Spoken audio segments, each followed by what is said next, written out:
All right, everybody.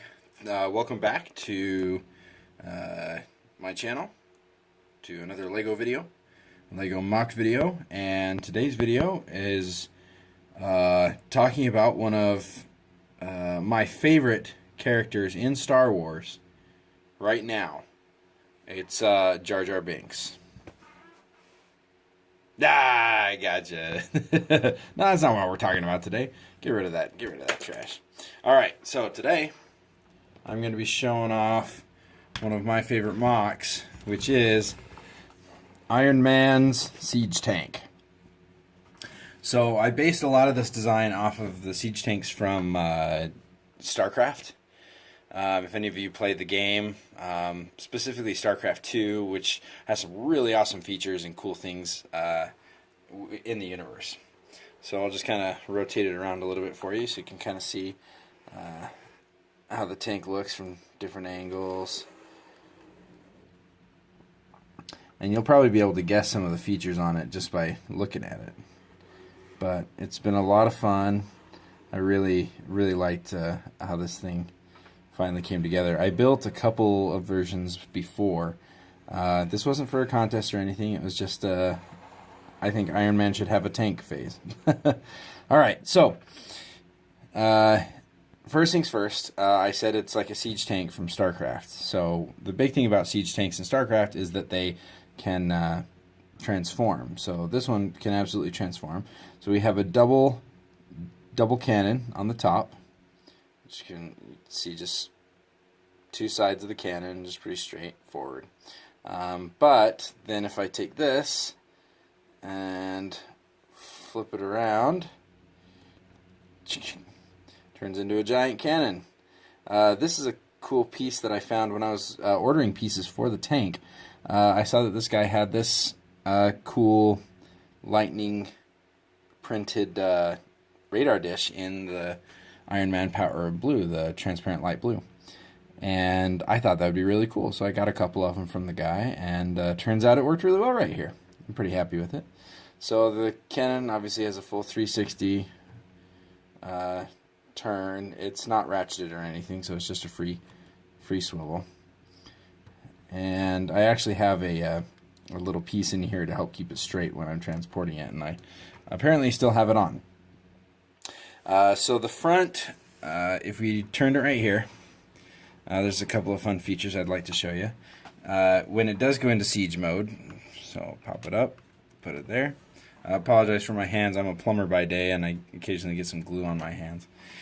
But if we put this up, looks like some of my joints are getting a little weak.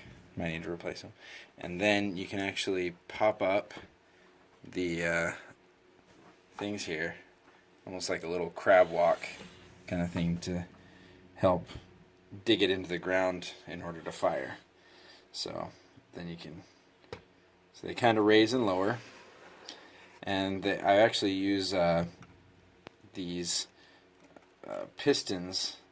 You can see them right down in there. I use these friction pistons from the Technic lines to help steady it a little bit, as well as some friction from some regular Technic pins. But yeah, it's kind of fun. And then on the front here, if you look close, you can see I've got a homemade arc reactor in there. It's a fun design that I've used on a couple of my Iron Man builds. Let's see if I can get that off. It just uses the 8-sided round bar pieces, which, if I can find one quickly, I'll show you. So it just uses one of these down inside, and a few modified plates with clips on it, and then obviously some transparent light blue plates, and then I just use a few dishes and things to attach this on, and boom, we've got a little mini arc reactor. We've got a little mini arc reactor in there. It's kind of fun.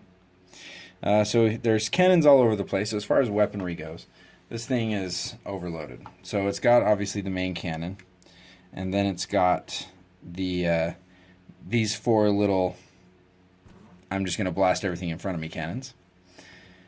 But probably the coolest weapons that I have, and you may have seen them hint from the side, are these guys. Let's slide out and pop, hinge up, and it does it on each side. So in StarCraft, these would have been the feet for the siege tank.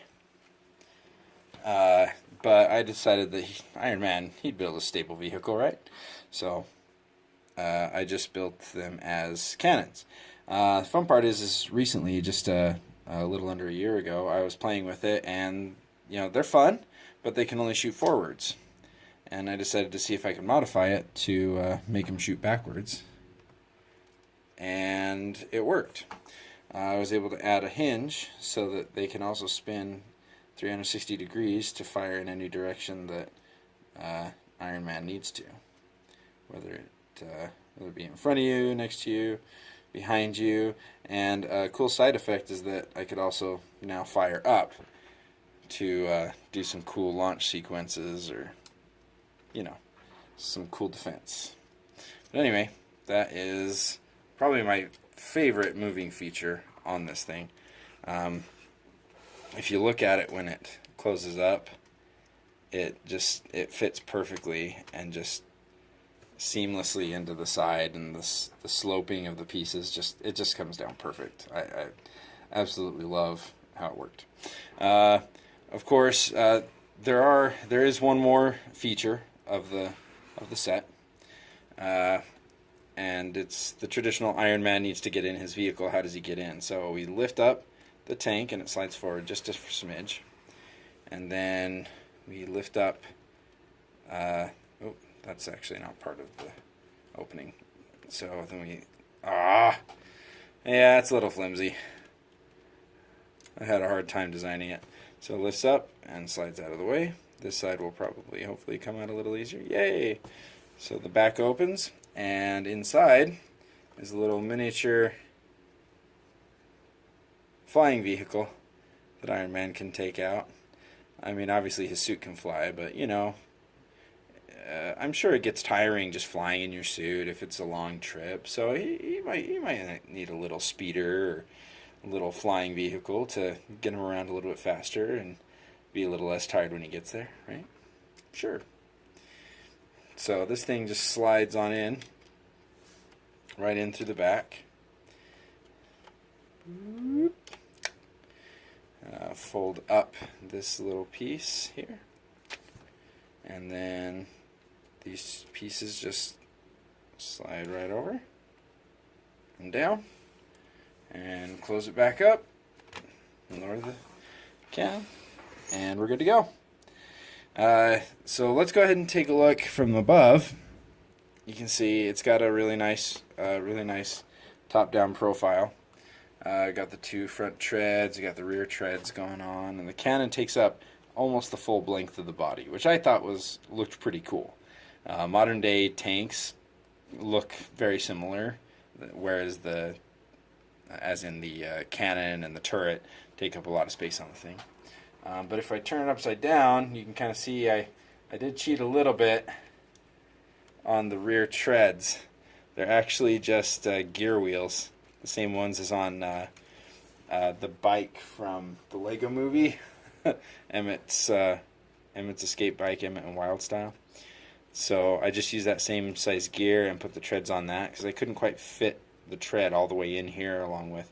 This is actually, these red pieces right here are actually the little speeder, little escape speeder. So not a ton of room there to fit stuff together. But overall, I'm pretty happy with it. I really like this thing. I plan on keeping it together for quite a while until I can figure out a better way to do it. And yeah, I hope you enjoy it. I hope it inspires some of you to build some of your own stuff. It took me quite a while to get all the pieces in red and gold. And some of the pieces don't exist in regular red, which is what I wanted to do it in. And so then when I tried to do it in dark red, they didn't have those pieces either. So I had to use a combination of pieces and try to make it look good. I think I did a pretty good job. I'm fairly happy with how it turned out. And yeah, thanks very much for watching.